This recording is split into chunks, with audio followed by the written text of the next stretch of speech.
ये कहानियाँ केवल मनोरंजन के लिए बनाई गई हैं। इनका किसी भी धर्म, जाति या व्यक्ति से कोई संबंध नहीं है। कृपया इन्हें एक काल्पनिक कहानी के रूप में देखें। कहते हैं राजस्थान में कुलधरा नाम का एक ऐसा गांव स्थित है जो एक वीरान और श्रापित गांव के नाम से जाना जाता है। यहाँ अक्सर अजीबोगरीब घटनाएं होती रहती हैं और इन्हीं घटनाओं की सच्चाई जानने के लिए मिस्टर सक्सेना, जो कि एक हिस्ट्री प्रोफेसर हैं, अपने कुछ स्टूडेंट्स के साथ रिसर्च के लिए कुलधरा गांव में ठहरे हुए थे। वक्त करीब आधी रात का था जब मिस्टर सक्सेना अपने टेंट के बिस्तर पर करवटें बदल रहे थे। उन्हें देखकर लग रहा था जैसे कोई अजीब सी बेचैनी उन्हें सता रही हो।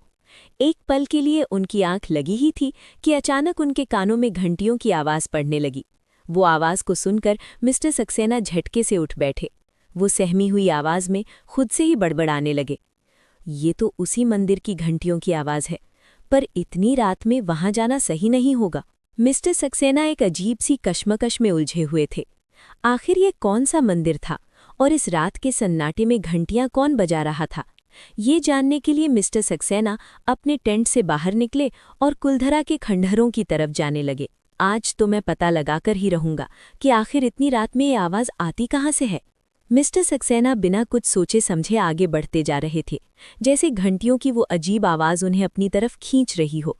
वहीं दूसरी तरफ उनकी स्टूडेंट नंदिनी, जो पूरे कॉलेज में एक ब्रिलियंट स्टूडेंट थी, पिछले कुछ दिनों से अजीब अजीब घटनाएं महसूस कर रही थी।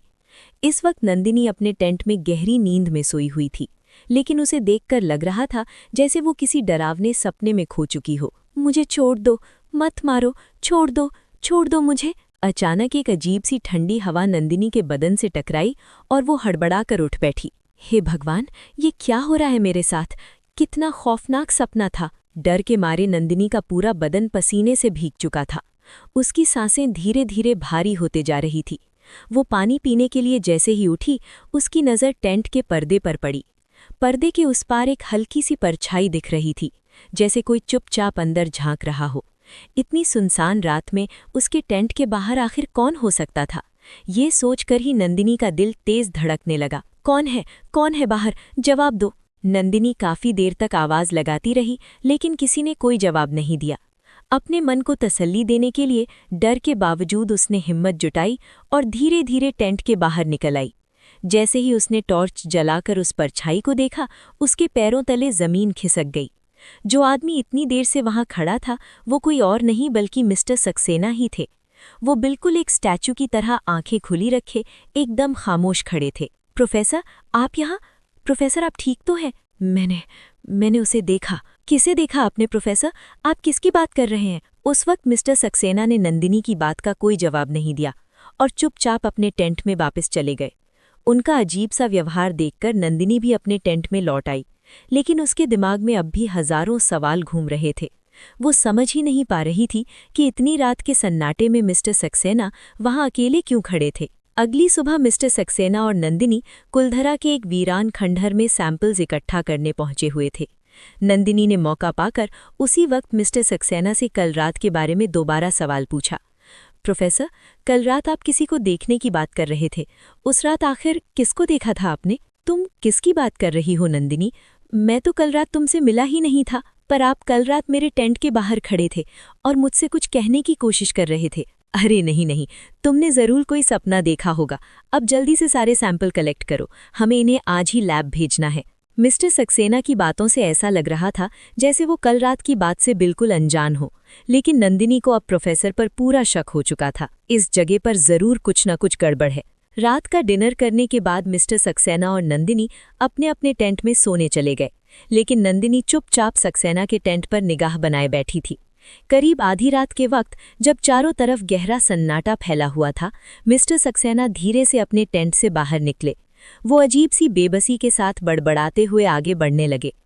इंतज़ार खत्म हुआ, वो आ चुकी है, मुझे उसके पास जाना होगा, वो आ चुकी है। उन्हें देखकर ऐसा लग रहा था जैसे उनके शरीर पर किसी और बला का कब्जा हो। कुलधरा की अंधेरी वीरान गलियों से गुजरते हुए मिस्टर सक्सेना एक पुराने मंदिर के सामने जाकर रुक गए। दीपमाला, मेरे पास आओ, मैं तुम्हें लेने आया हूँ। सालीम सिंह के आने से पहले आज मैं तुम्हें कुलधरा से बाहर ले जाऊंगा। नंदिनी को मिस्टर सक्सेना की बदली हुई आवाज़ साफ महसूस हो रही थी, लेकिन वो ये नहीं देख पा रही थी कि वो बात किससे कर रहे थे। तभी उसने मंदिर के अंदर से एक औरत को बाहर आते हुए देखा। उस औरत का पूरा जिस्म सफ़ेद था, सर पर लाल चुनरी, काले होंठ और आंखों से आंसुओं की जगह लाल खून बह रहा था। जैसे ही उसने मिस्टर सक्सेना को देखा, वो रोती हुई सीधे उनके पास आकर रुक गई।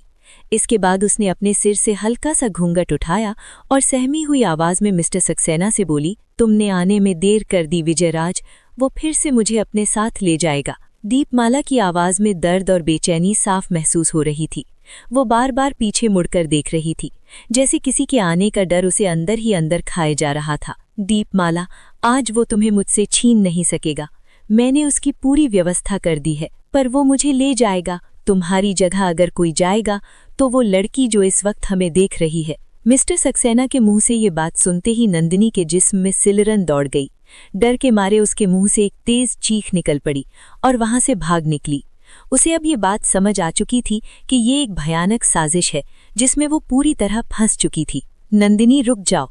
मंदिर के पास तुमने जो कुछ देखा वो सिर्फ एक छलावा था। मिस्टर सक्सेना की नॉर्मल आवाज सुनकर नंदिनी जैसे ही पीछे मुड़कर देखती है, अचानक एक जोर की ठोकर लगने के कारण उसका संतुलन बिगड़ जाता है और वो जोर से जमीन पर गिर पड़ती है।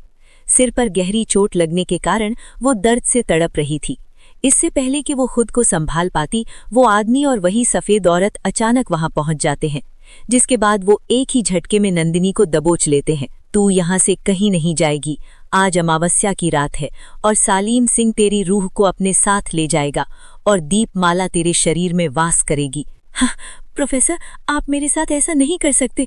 मुझे जाने दीजिए, मुझे जाने दीजिए। मिस्टर सक्सेना, नहीं, विजयराज हूँ। घबराओ मत, तुम्हें ज्यादा दर्द नहीं होगा। बस थोड़ी देर में तुम्हारा शरीर ढीला पड़ जाएगा और फिर तुम्हारी आत्मा आजाद हो जाएगी। नंदिनी की सांसें बस कुछ ही पलों में थमने वाली थीं, लेकिन तभी उसके कानों में दौड़ते हुए घोड़े की तेज आहट गूंज उठी और अगले ही पल घोड़े पर सवार उस आदमी ने तलवार निकाली और एक ही बार में सक्सेना का सर धड़ से अलग कर दिया। इसके बाद वो घुड़सवार दीपमाला की रूह को पकड़कर हवा में ही कहीं गायब हो गया। ये सब कुछ इतनी तेजी से हुआ कि नंदिनी को समझने का मौका तक नहीं मिला। बेहोशी की हालत में वो लड़खड़ाते कदमों से आगे बढ़ने की कोशिश कर रही थी कि अचानक उसकी आंखों के सामने अंधेरा छा गया और वो वहीं जमीन पर गिर पड़ी। इस घटना को लगभग 6 महीने गुजर चुके थे। इस बीच नंदिनी काफी लंबे समय तक कोमा में रही और जब उसे होश आया तो उसने खुद को हॉस्पिटल में पाया। उसी पल उसकी नजर सामने खड़े शख्स पर पड़ी, जिसके बाद उसके दिमाग में वही पुरानी बातें घूमने लगी। प्रोफेसर, आप तो मर चुके थे। मिस्टर सक्सेना ने हल्की सी सांस ली और बेड के पास आकर बोले, नंदिनी, मैं जिंदा हूँ। उस रात तुमने जो कुछ देखा वो हकीकत नहीं बल्कि सिर्फ एक छलावा था। उस जगह पर मेरे साथ भी बहुत से अजीब अजीब छलावे हो रहे थे। उस वीरान मंदिर की आवाज मुझे भी बार बार अपनी तरफ खींच रही थी, लेकिन मैं आधे रास्ते से ही वापस अपने टेंट में लौट आया। अगले दिन सुबह होते ही मैंने आसपास के लोगों से पता लगाया तो उन्होंने मुझसे कई आत्माओं का जिक्र किया। ऐसी आत्माएं जो आज भी उस वीरान मंदिर में आती हैं और उनमें से कुछ ऐसी भी हैं जो अक्सर लोगों के साथ मौत का खेल खेलती रहती हैं। एक रात जब मैंने तुम्हें मेरे ही जैसे शक्ल के एक आदमी के पीछे जाते हुए देखा तो मैं हैरान रह गया और फिर मैंने तुम्हारा पीछा किया, लेकिन कुछ ही देर बाद तुम मेरी नजरों के सामने से ओझल हो गई और जब मैंने तुम्हें ढूंढा तो तुम मुझे मंदिर के पास बेहोश मिली। लेकिन प्रोफेसर, वो लड़की कौन थी और वो घुड़सवार कौन था? गांव वालों के अनुसार वो लड़की दीपमाला थी और जिसे तुमने मेरे रूप में देखा वो कोई और नहीं बल्कि उसका प्रेमी विजयराज था और वो घुड़सवार सालीम सिंह था जो जबरदस्ती दीपमाला से विवाह करना चाहता था। सालीम सिंह, इस कहानी का पूरा इतिहास सालीम सिंह के नाम एक तुलकदार से जुड़ा हुआ है। वो एक कठोर और निर्दयी व्यक्ति था जो गांव के लोगों से हद से ज्यादा कर वसूलता था और गांव की सभी स्त्रियों पर बुरी नजर रखता था। एक सुबह जब उसकी नजर गांव के मुखिया की बेटी पर पड़ी तो वो उसकी सुंदरता का दीवाना हो गया और फिर जबरदस्ती विवाह का दबाव बनाने लगा। लेकिन जब उन्होंने विवाह करने से इनकार किया तो सालीम सिंह गुस्से से भड़क उठा। उसने पूरे गांव को धमकी भेजी कि अगर कुलधरा के लोग नहीं माने तो वो विनाश के लिए तैयार हो जाएं। इसलिए गांव के लोगों ने अपनी बहन बेटियों की इज्जत बचाने के लिए गांव को छोड़ देना मंजूर समझा। गांव में कुछ लोग ऐसे भी थे जो बहुत बुजुर्ग थे और बीमार भी, इसलिए उन्होंने वहीं जहर खाकर अपनी जान दे दी और पूरा कुलधरा गांव एक ही रात में खाली हो गया। लेकिन जाते जाते गांव वालों ने उस पूरे गांव को एक भयानक श्राप दे दिया कि जो भी इस जमीन पर बसने की कोशिश करेगा वो इस श्राप का शिकार होगा और ये जगह कभी किसी की नहीं बन पाएगी। नंदिनी और मिस्टर सक्सेना ने कुलधरा में जो कुछ देखा और महसूस किया, शायद दुनिया के लिए वो सिर्फ एक कहानी हो, लेकिन जिसने भी कुलधरा के उस श्रापित गांव का असल अनुभव किया हो, वो जिंदगी में दोबारा वहां जाने की हिम्मत कभी नहीं करता। आपको ये कहानी कैसी लगी, नीचे कमेंट करके जरूर बताएं। और हाँ, अगर आपने भी कभी कोई ऐसी जगह महसूस की हो तो हमें लिख कर भेजें, शायद अगली कहानी आपकी हो। हेलो दोस्तों, हमारे चैनल की लेटेस्ट वीडियोस और सभी अपडेट्स के लिए हमें फेसबुक और इंस्टाग्राम पर जरूर फॉलो करें।